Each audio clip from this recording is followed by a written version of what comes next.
software are again categorized into two: system software and application software. The major difference between these two is that system software is developed for general purpose and application software is developed for a special purpose. Okay, on page 2, this diagram gives you an idea about the application software, and the next operating system software is also generally called as a system software. So first of all, the system software directly communicate with the hardware. Okay, you will see it in a diagram. Okay, that operating system. Okay, I also, in another word, system software directly communicate with the hardware of a computer. Okay, so it provides necessary facilities to run or work application software. Okay, like library software, banking system software, hostel softwares. Okay, and it also provides, it supports user functionality. Okay, every computer user use at least one system software, like Windows 7, Windows 8, Windows 10, like mobile, Android operating system, okay, as well as a Linux operating system. Okay, मित्रांनो, सॉफ्टवेअरचे परत दोन प्रकार येतात, एक application software आणि system software. System software आणि application सॉफ्टवेअरमधला फरक महत्त्वाचा सांगायचं म्हटलं तर सिस्टीम सॉफ्टवेअर हे सगळ्यांसाठी जनरल पर्पज आहे, बनवलेलं आहे, ते सगळ्यांसाठी वापरण्यासाठी बनवलेलं आहे. आणि ॲप्लिकेशन सॉफ्टवेअर हे खास काही व्यक्तींचं असेल किंवा एखाद्या संस्थेचा असेल, त्यांचा विचार करून, त्यांच्या रिक्वायरमेंट्सचा विचार करून, तो विचारात घेऊन जे बनवण्यात येतं सॉफ्टवेअर, त्याला ॲप्लिकेशन सॉफ्टवेअर असं म्हणतात. तर सिस्टीम सॉफ्टवेअरचा आपण जेव्हा विचार करतो तेव्हा सिस्टीम सॉफ्टवेअर हे हार्डवेअरशी डायरेक्टली कम्युनिकेट करतं. त्याचा संबंध जो प्रत्यक्षात येतो तो हार्डवेअरशी येतो. ओके, तर हे इथं तुम्हाला ह्या डायग्राममध्ये पण दिसत असेल. तर यूजर म्हणजे आपण, नंतर ॲप्लिकेशन म्हणजे ॲप्लिकेशन सॉफ्टवेअर, नंतर ऑपरेटिंग सिस्टीम ओके, हा पार्टच आहे सिस्टीम सॉफ्टवेअरचा. तर ह्याच्यामध्ये सिस्टीम सॉफ्टवेअर येतं. तर हे सिस्टीम सॉफ्टवेअर हार्डवेअरशी संभाषण करतं. तर हे जे का सिस्टीम सॉफ्टवेअर आहे, हे सिस्टीम सॉफ्टवेअर ॲप्लिकेशन सॉफ्टवेअर जर काम करायचं असेल तर त्यासाठी म्हणून एक स्टेज, एक तयारी करून देतं की ज्याच्यावरती ते ॲप्लिकेशन सॉफ्टवेअर आपलं काम करत असतं. उदाहरणार्थ जसे ॲप्लिकेशन सॉफ्टवेअर्स आहेत, लायब्ररी असेल किंवा बँकिंगचं असेल, हे त्या सिस्टीमच्या सॉफ्टवेअरचा त्याच्यावरती ते काम करत असतात. ओके, तसंच हे जे सिस्टीम सॉफ्टवेअर आहे, ओके, हे जे काही यूजर आहे, यूजर जे काही रिक्वायरमेंट्स आहेत त्या रिक्वायरमेंट पूर्ण करण्यासाठी पण ते काम करतं. जशी बरीचशी सिस्टीम सॉफ्टवेअर्स आहेत, विंडोज 8 आहे, विंडोज 10 आहे. ओके, तसंच लिनक्ससुद्धा. ओके, हे सुद्धा सिस्टीम सॉफ्टवेअर आहे. नेक्स्ट पार्ट आपण बघूयात आता सॉफ्टवेअरचा, तो म्हणजे ॲप्लिकेशन सॉफ्टवेअर. ओके, तर like system software, okay, another one is the application software that is obviously that is developed for a special purpose. Okay, so the application software, okay, that perform, okay, a specific task. It is beneficial for associated users. For banking application software, it is useful to handle bank system for their employee. Okay, another examples, okay, application software like hospital, hostel, library, Photoshop, inventory. Okay, all these are the application software. बघा, जसं मागाशी सांगितलं त्याप्रमाणे विशिष्ट लोकांचा विचार करून जे सॉफ्टवेअर बनवण्यात येतं, त्यांच्या गरजांचा विचार करून जे सॉफ्टवेअर बनवण्यात येतं त्याला ॲप्लिकेशन सॉफ्टवेअर असं म्हणतात. जसं बँकिंग आहे, तर बँकिंगच्या लोकांचा विचार करून त्यांच्या बँकिंगमध्ये कुठल्या सुविधा ते देत आहेत त्यांच्या कस्टमरला, त्याचा विचार करून जे सॉफ्टवेअर बनवण्यात येतं त्या सॉफ्टवेअरला ॲप्लिकेशन सॉफ्टवेअर असं म्हणतात. तसंच दूध डेअरी वगैरे आहेत, त्यांचा विचार करून जे बनवण्यात येतं ते त्यांचं सॉफ्टवेअर असतं. तर हे विशिष्ट लोकांचा विचार करून, एखाद्या संस्थेचा विचार करून, कंपनीचा एखादा विचार करून जे बनवण्यात येतं अशा सॉफ्टवेअरना ॲप्लिकेशन सॉफ्टवेअर असं म्हणतात. आता आपण ऑपरेटिंग सिस्टीमकडे जाऊयात. आतापर्यंत मी तुम्हाला बऱ्याचशा संबंधित बाबी सांगितल्यात. आता आपण हळूहळू जे आपल्याला शिकायचं आहे दॅट इज ऑपरेटिंग सिस्टीमकडे आपण जाऊयात. So what is the definition of an operating system? So first, operating system is a bridge or the interface between user and the computer hardware, and it controls execution of all different types of programs, as well as it provide a necessary hardware resources. As an example, if you are working on a MS Word, then it requires a keyboard hardware resource to input data. So operating system execute MS Word application software and provide a keyboard hardware device. So every computer must have at least one operating system. Most famous and most widely used operating system nowadays is Windows. Operating system is a software. So software means it is a collection of programs. Okay.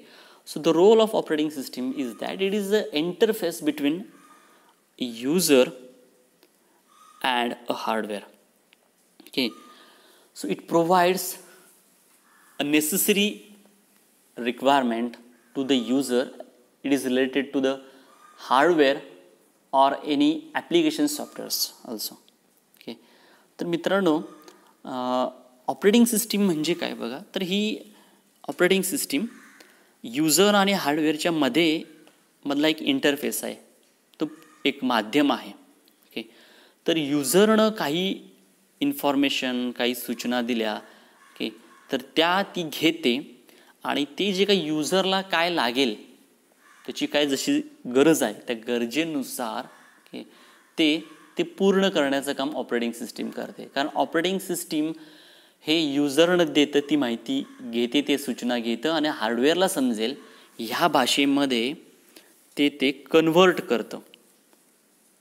मग hardware आपली काय असेल, जशा सूचना येतील त्यानुसार hardware काम करतं आणि ते परत मागं ऑपरेटिंग सिस्टीमला येतं. ऑपरेटिंग सिस्टीम परत युजरला समजेल अशा भाषेमध्ये परत ते रिझल्ट पाठवतं. तर ऑपरेटिंग सिस्टीम ही प्रोग्रॅम्स म्हणजे सॉफ्टवेअरपासून बनलेली असते, जी नियंत्रण ठेवते डिव्हायसेसवरती, इनपुट आउटपुट मेमरी प्रोसेसर यांच्यावरती ती नियंत्रण ठेवते आणि युजरच्या गरजेनुसार त्याला जसं हवं त्याच्यानुसार ते आयोजन करते. तसंच ती ॲप्लिकेशन सॉफ्टवेअरला पण जी काय गरज भासेल त्याप्रमाणे की हार्डवेअर त्याला उपलब्ध करून देते. आणि ती एक माध्यम आहे युजरमधली आणखी हार्डवेअरमधली. ओके, तर प्रत्येक मशीनला, कम्प्युटर असेल, लॅपटॉप असेल, त्या प्रत्येकाला कमीत कमी एक ऑपरेटिंग सिस्टीम ही असतेच, एकापेक्षा जास्त पण असू शकतात. ओके, पुढचा पॉईंट आपण बघतोय types of operating system. Operating सिस्टीमचे पण काही प्रकार आहेत किंवा ऑपरेटिंग सिस्टीममध्ये काही तुम्हाला लक्षण पण पाहायला मिळतात. ओके, तर काही ऑपरेटिंग सिस्टीम जशा multitasking, okay, it supports multitasking, multi programming, multi threading, time sharing operating system, multi processing operating system, network operating system, mobile operating system. Okay, so there are several types of operating systems. Okay, so in that first one is the multitasking operating system. Okay, so it is that operating system that supports a multitasking. Okay, multitask or more than one job or process when operating system processes, then it is called as a multitasking operating system. A user can simultaneously play MP3 music, edit a document, and copy a data. It is possible in multitasking. Okay. Most probably the author refers this term related with the single user. Multitasking means on one machine, one processor can perform multiple tasks. It can do a multiple tasks like playing MP3 music. You are at the same time you are editing a documents, or copying a data. Okay, when this kind of facility you will get in operating system, then that operating system is called as a multitasking operating system. Okay, मित्रांनो, multitasking म्हणजे multiple task, एकापेक्षा जास्त काम जर operating system करत असेल, जसं एका वेळी तुम्ही गाणी ऐकताय, कुठं वर्डवरती काहीतरी तुम्ही एडिट करताय, टाईप करताय, किंवा त्याच वेळी काहीतरी कॉपी पेस्ट करताय, अशी एकापेक्षा जास्त काम एकच एक युजर आहे आणि तोच अशी एकापेक्षा जास्त कामं लावत असेल, तर अशा याला मल्टीटास्किंग असं म्हणण्यात येतं. म्हणजे एक सिंगल युजर एका मशीनवरती एकापेक्षा जास्त कामं लावतो, तेव्हा त्या सगळ्या ज्या गोष्टी येतात त्याला मल्टीटास्किंग असं म्हणतात. Next point is the multi-programming operating system. Okay, so in a multi-programming, it is a multi-programming, multitasking. They having some slight difference. Okay, it is somewhat like multitasking also, but this term is most author prefer with the multiple user. Okay, means this multi-programming operating system execute multiple programs, but of different users. बघा, multi-programming multitasking सारखीच आहे. Okay, मल्टीटास्किंगमध्ये एक user एकापेक्षा जास्त कामं लावतो. मल्टीप्रोग्रॅमिंगमध्ये अनेक user त्यांची प्रोग्रॅम्स एका मशीनवरती काम करत असतात, तर रन होत असतात. ह्याला म्हणायचं multiprogramming. Okay, next time sharing operating system. Okay, in a time sharing operating system the processor's time is shared by multiple user. In that, a specific time slice that processor totally available for only one user. तर time sharing म्हणजेच काय, जो processor आहे, ती machine आहे, त्या मशीनचा जो प्रोसेसर आहे, जो प्रोसेसिंग करतो, त्याचा वेळ, आणि प्रोसेस करण्यासाठी त्याला काहीतरी वेळ लागतो, तर तो जो वेळ आहे हा इक्वली त्याचं डिव्हिजन होतं, विभाग करण्यात येतात त्या वेळेचा, आणि तो वेळ प्रत्येक जेवढे काय एकापेक्षा जास्त त्या सिस्टीमचा वापर करणारे आहे त्या प्रत्येकाला तो वेळ वाटून देण्यात येतो. आणि त्या विशिष्ट वेळेमध्ये त्याच युजरची, त्या वेळेपुरतं त्याच युजरची जेवढ्या काय प्रोसेस असतील त्या प्रोसेस तो प्रोसेसर एक्झिक्यूट करतो. आणि तो वेळ संपला की लगेच तो पुढच्या जो काही युजर आहे त्याला जेवढा वेळ देण्यात येतो तो त्याचं एक्झिक्युशन सुरू करतो. ओके, अशी ऑपरेटिंग सिस्टीम जर असेल तर अशा ऑपरेटिंग सिस्टीमला टाईम शेअरिंग ऑपरेटिंग सिस्टीम असं म्हणतात. Next, multi threading operating system. So multi threading means a process is again divided into a small piece. It is called a thread. Okay, every process that is divided into small part, and that is called as a thread. Okay, because of that it is also called as a lightweight process. Thread is also called as a lightweight process. To improve the performance of the operating system, okay, it play a very important role. Because of thread, parallel execution is possible. Multi-threading is seen on internet. Okay, like recharges, online transfer. Okay, मित्रांनो, multi threading, thread म्हणजे एक धागा, multi म्हणजे अनेक, तर multi threading हा जो काय एक भाग आहे, तर काय आहे, तर प्रोसेस जी आहे ती प्रोसेसची विभागणी होते, आणि ही प्रोसेसची विभागणी छोट्या छोट्या विभागामध्ये होते, आणि त्या छोट्या भागाला थ्रेड असं म्हणण्यात येतं. थ्रेड म्हणजे एक छोटीच प्रोसेसचा एक छोटासा पण एक छोटीच प्रोसेस. ओके, म्हणून याला लाईट वेट प्रोसेस असंही म्हणण्यात येतं. ह्याच्यामुळे घडतंय काय, तर ह्याच्यामुळं त्या मशीनचा परफॉर्मन्स, कार्यक्षमता वाढते, म्हणून थ्रेड हा कन्सेप्ट आलेला आहे.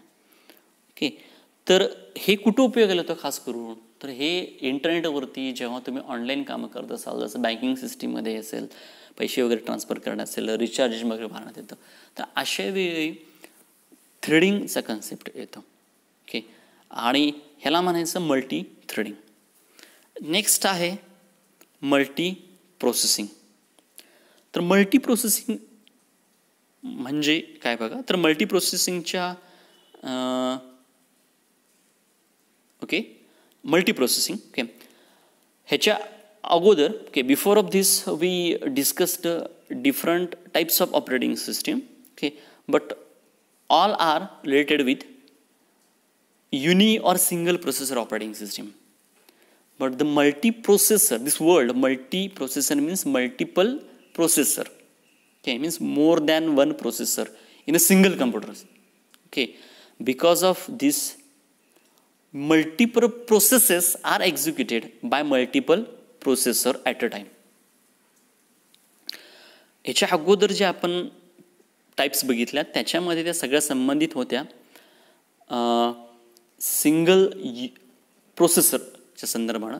ही जी आपण बघतोय आता मल्टी प्रोसेसिंग, तर हा शब्द आपल्याला सांगतो की मल्टिपल प्रोसेसर, एकापेक्षा जास्त प्रोसेसर त्या मशीनमध्ये असतात. ओके, आणि जेवढे काय एकापेक्षा जास्त समजा युजर असतील त्यांचे जे काही प्रोग्रॅम्स त्यांचे जॉब जर त्या मशीनवरती आले तर एकापेक्षा जास्त प्रोसेसर जर असतील तर त्या प्रोसेसरना येणारे जे काही जॉब असतील ते विभागून देण्यात येतात, जेणेकरून ते जे काय प्रोसेसेस असतील त्या प्रोसेसेस पूर्ण होतील आणि युजरला रिस्पॉन्सेस पण पटकन मिळतील. अशा मल्टिपल प्रोसेसर असणाऱ्या ऑपरेटिंग सिस्टीमला, हाताळू शकणाऱ्या ऑपरेटिंग सिस्टीमला मल्टी प्रोसेसिंग ऑपरेटिंग सिस्टीम असं म्हणतात. पुढचा पार्ट आहे that is next one. I am jumping on network operating system.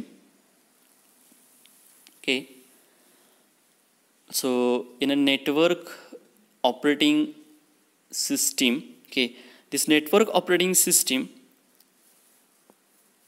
is run on the server. So it provides the capability to serve, manage user group and security.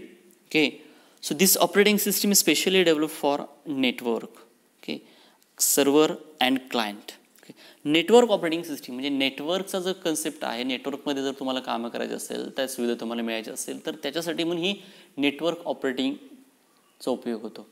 जशी Windows सर्व्हरच्या operating systems आहेत, 2008 आहे, अशा प्रकारच्या operating system ज्या तुम्हाला client आणि server हे जे काय बाबी जर घडायचे असतील तर त्यासाठी स्पेशली डिझाईन केल्या नेटवर्क ऑपरेटिंग सिस्टीम आहेत. आणि ह्याच्यानंतर the last one is mobile operating system. Nowadays most probably people are using a mobile. So to operate a mobile, it gives a large number of facility to the user. The operating system that are specially designed, that mobile operating system, and one of the famous operating system, and that is Android. Okay.